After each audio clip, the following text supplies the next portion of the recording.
Yeah, y'all know me by now, man. I was just appreciative of it.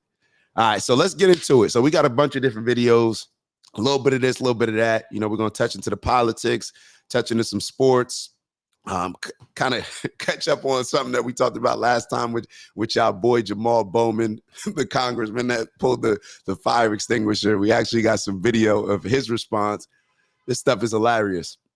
And then I have a couple different conversations that I had. We got some health stuff.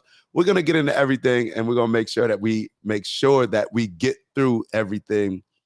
It shouldn't take too long. I'm not gonna keep y'all too long today, but let's get to it. All right. So the first video that I want to show y'all, this is something that we touched on before, and it's regarding, you know, the migrants, the immigrants coming in, you know, with the border. We showed the border with Elon Musk, all these different things.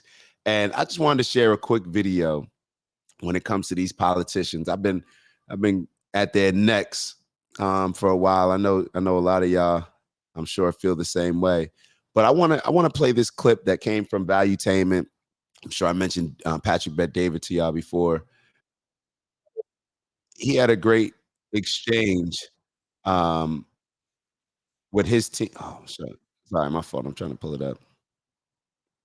All right, so he had a great exchange with his team when they were talking about the New York governor.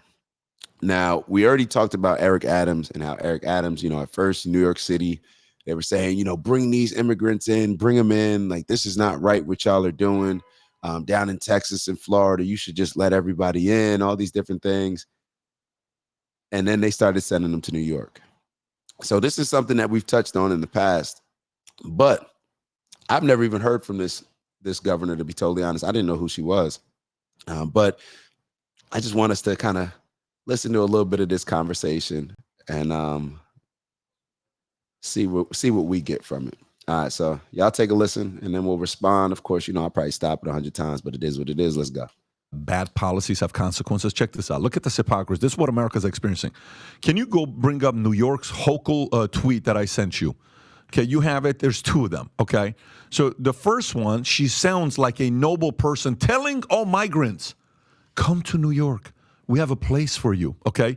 Look at her tone. Okay. Look what she says, and then I'm going to have you watch another video to tell you how shitty policies have consequences, okay? Play the clip. Despite where they came from, or despite the circumstances that drove them to this country and to this state, we say you are welcome here. You're welcome with open arms, and we'll work to keep you safe. We'll not only house you, but we'll protect you. And the richness of the culture and the diversity and the food and the restaurants that we know are going to be coming because of these efforts are look at the guy dancing on the right. It's an extraordinary part of our story. Pause it. All right, so she sounds so noble. Now watch this clip. Yeah, they're doing a great job of explaining the same thoughts that I have. So just pay attention to what they're saying.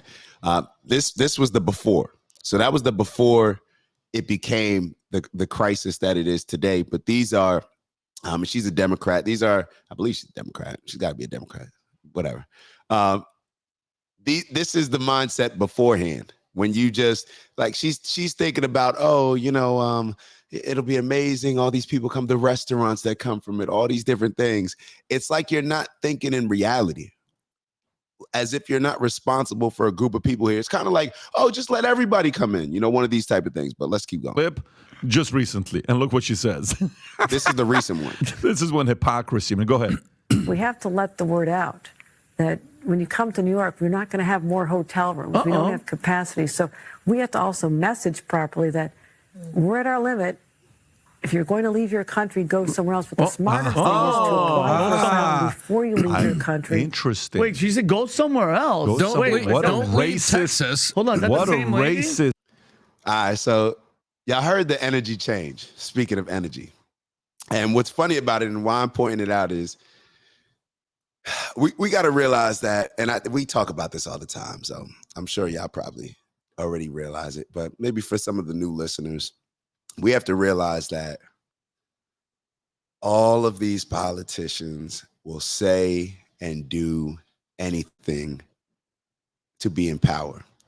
And I had this epiphany yesterday as I'm driving across the bridge to go get that check. All these, to be totally honest, there was like 3 things that happened, like I said yesterday, but whatever. I only explain one. But this one, I had a thought, and y'all tell me what y'all think about this. There's 2 different types of people in this world, givers and takers. So there's givers and takers. The people that rise to the top a lot of times, especially in our current society, maybe because they see it as being easier to rise to the top this way, I don't know, are mostly the takers. There's the givers are the people that are going to be selfless, always putting everybody else before themselves. So therefore, it would make sense that they would not be the people that are moving up, becoming successful, moving to the top, because they're selfless. You know, maybe they have morals. They have a moral compass that they're not willing to compromise in order to rise to the top. And then you have people on the other side that are just takers, that just want power, that will do and say anything to get that power.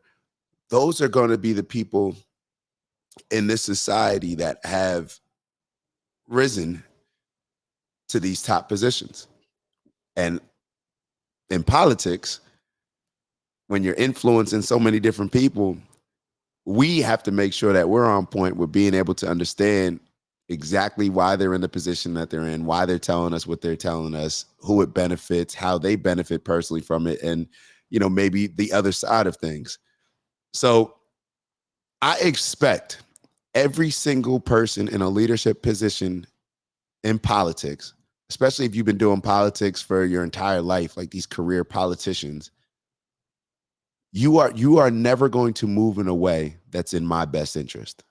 That's what I think. Y'all tell me, I do not expect you to do anything that's in the best interest of me.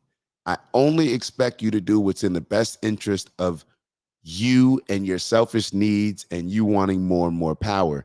And I think if we adjust our perspective to thinking more like that, we will have a better understanding. But y'all tell me.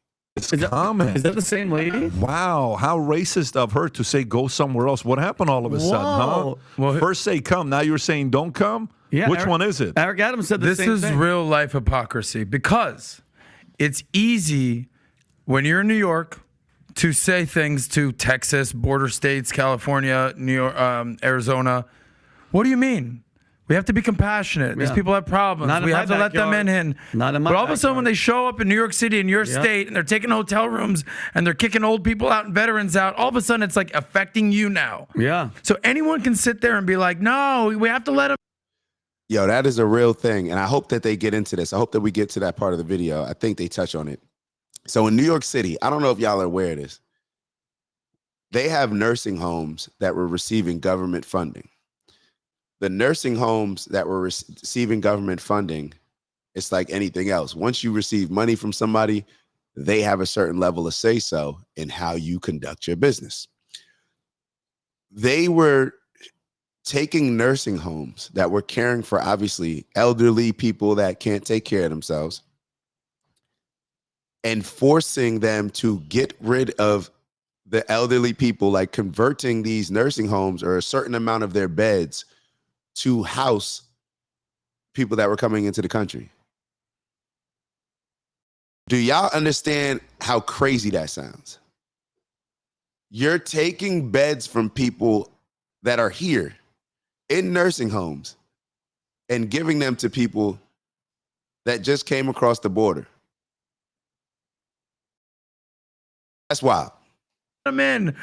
All right, you guys out there should feed all the homeless people. You should let them in. Well, can they come in your house? No. I'm full. Not in my backyard. Not in my house. Yeah, and dude, Right? and you kind of just brushed it over at him. Like, think about what you just said Here we about. go. There's a 95-year-old Korean War veteran. His name is Frank Tomero. He was kicked out of his New York nursing home on short notice because they said his room had to be given to an illegal alien. Yeah. I didn't even tell y'all the war veteran. I forgot that part. A war veteran kicked out of their. What is that? America first, or is that America last? The facility was converted at the government's instruction. Is like, are you? And I'm a vet. You unpack that, Tom. The facility was, so there are facilities that receive some government money. And if the government gives you any money, then they have a say. And what the government did is they said that they were, what was it called, Island Shores? Is that Island Shores is going to become a homeless shelter or a shelter for immigrants. And there was a percent of Island Shores where old people, very old people, such as this 95-year-old Korean veteran, were living.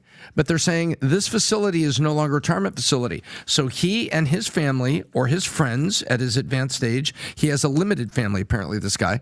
He has to go out and find another place. He has to find another facility. Is it like, if that doesn't just show you that you're not... It's horrible. So I take care of immigrants, but I don't take care of the veterans that gave me my freedom. Unbelievable. And this man is 95 years old. Yeah, because only 20% of it or something was being That's used why I for said my favorite debate of the night last night, I'm not joking, was at the... We're going to stop there. If this is not... Like, you ever have people that you just either hold in high regards or somebody that you have a certain level of respect for, and they just do something that makes you look at them like, yo, this dude's an idiot. Like, not even like calling somebody an idiot to be mean or anything. Like, this person is really an idiot. And it kind of messes you up. And I think that's what happens with a lot of these politicians, that we hold them in such high regards because of how we were brought up. It's the same thing with doctors. I was laughing the other day with my with one of my partners. Well, yeah, my partner. I only got one. With my partner, and we were talking about a doctor making a certain decision, and I'm like, yo, if only people were in healthcare, they would understand. Like, when we talk about how some of these doctors and stuff, like, they ain't got it. Like, they would get it more. But we hold people in such high regards because we've been trained to hold people in such high regards that we kind of let down our guard a little bit.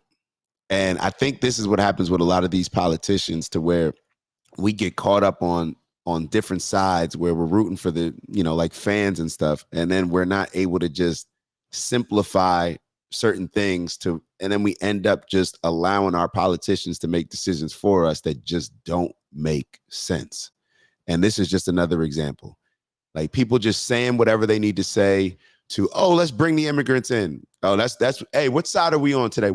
It's like they walk in like the great debaters. Hey, which side? We're on this side. Okay, we're just gonna argue that side. Like, that's really what people do.